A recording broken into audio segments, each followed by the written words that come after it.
Everybody will be right. If you lose your way to right, that's how you know. Hello everybody, welcome to Mad Middle Guy Videos review of his system. So yeah, I built this system pretty much from scratch. Basically I'm going to go over, this is part one review, basically going over the parts that I used for the entire system and how it flows together. So anyway, let's get to it. So first things first, let's talk about the heart, or the two hearts of the build, the CPU and the motherboard.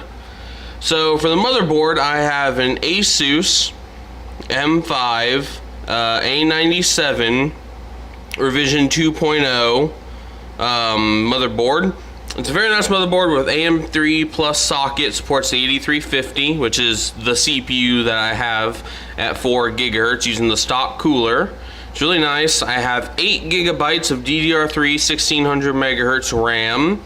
I believe one of them's a Patriot, one of them's Ballistic Sport. So yeah. I have, for the graphics card, I have an EVGA GTX 660 Superclocked. It's actually the exclusive Superclocked edition. If you look right here, whoops, it says the exclusive Superclocked. So yeah. Storage and system C drive, I have a Kingston HyperX 3K SSD. It is a really nice SSD with 240 gigabytes of storage. I have a terabyte, it's actually a laptop drive that I chose for this system. It's a laptop to 1 terabyte, 5400 RPM HDD, all connected to that SATA connector.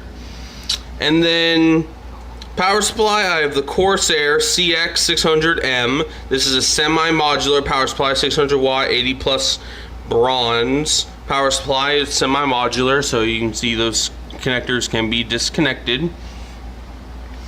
And for the case, I have it in a Cougar solution with an LG, what's it called? The DVD player, there we go. And connected through SATA there. Now, so this system's pretty nice. I like it and enjoy it. But, yeah, so basically the cable's mainly routed in this area and this behind the thing. But I have my 24 pin? Yeah, 24 pin motherboard connector. The CPU cable wrapped around here going to there. And I have, if you get that out of the way, I have 2 Cougar fans right there and right there for intake, and then I also have one up here for intake. It's actually a Corsair fan. So basically intake, exhaust. And my graphics card actually uses a blower style fan, so it exhausts through the expansion slot. And yeah. So basically this is my gaming and editing rig. I know you guys are killing me I know you probably would kill me for using AMD for editing and only 8 gigs of RAM. But hey, this gets the job done, and that's what I like. You know, it doesn't cost too much. I believe the power supply was like 80 bucks. The graphics card was 200. CPU was 150. The motherboard was like 100. Those two, or the HDD was like 50 bucks, and the SSD was 100 bucks, and then the case was actually less than most of the pieces in here. It was only like 50 bucks. And the RAM actually was pretty expensive, but it was around or less than $1,000 total. But you know, I wanted something that could game at decent frame rates at 1080p, and this can. Granted, I'm having some issues with frame rating in Borderlands, but that's because of the physics being weird. If I turn off physics, it runs perfectly fine, to be quite honest. But yeah, I mean, this is my new system, and I haven't really gone in depth on the inside of the system But here you go, guys. This is the inside in-depth part of my system. The DVD drive is up here. Yeah, that's all I have to say. And I'm using the stock cooler. That's going to change eventually. I'm probably going to mount a 120 millimeter radiator right here, or maybe right here. I don't know yet. But I'm eventually going to water cool, or even maybe a better air cooler for this system. I ordered a new GTX 660 from EVGA. I RMA'd it as this one's having some issues. I'm just trying to figure out all the possibilities for error in my system. So yeah, anyway, I mean, I have brand new everything. Power supply, the GPU is soon going to be brand new. The only thing that could cause issues is the motherboard, and I don't think that's what's the issue with frame rating and crashing. But I haven't seen it crash since I swapped this new power supply, so I'm really hoping it's the power supply that was at fault, my old one.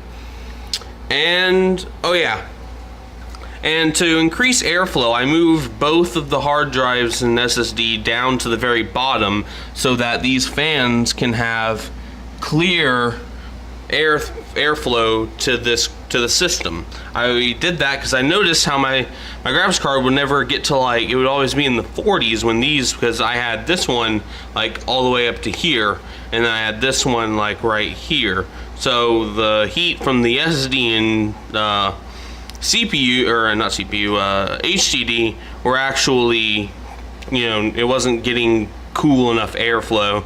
So now my system, my graphics card runs at like 30 degrees, like solid 30 to 32 on idle. And max I see temps on this thing is about 70-ish. Yeah, around 70. But yeah, I mean, this is my system. I'm enjoying it. I'm probably going to reroute that 24-pin power connector to be on this end, or on the top hole. I don't know. I have to play with it, see which one works better, because it seems a little bit stressed on bending on this level, so I'm trying to see if I put it on through that hole, if it will be a better reliable option. But anyway, guys, I don't want to make this video too long. I'm gonna go ahead and bounce. Everybody will be dancing tonight, doing it right. Everybody will be dancing and we're feeling it right. Everybody will be dancing and be doing it right. Everybody will be dancing and we're feeling it right.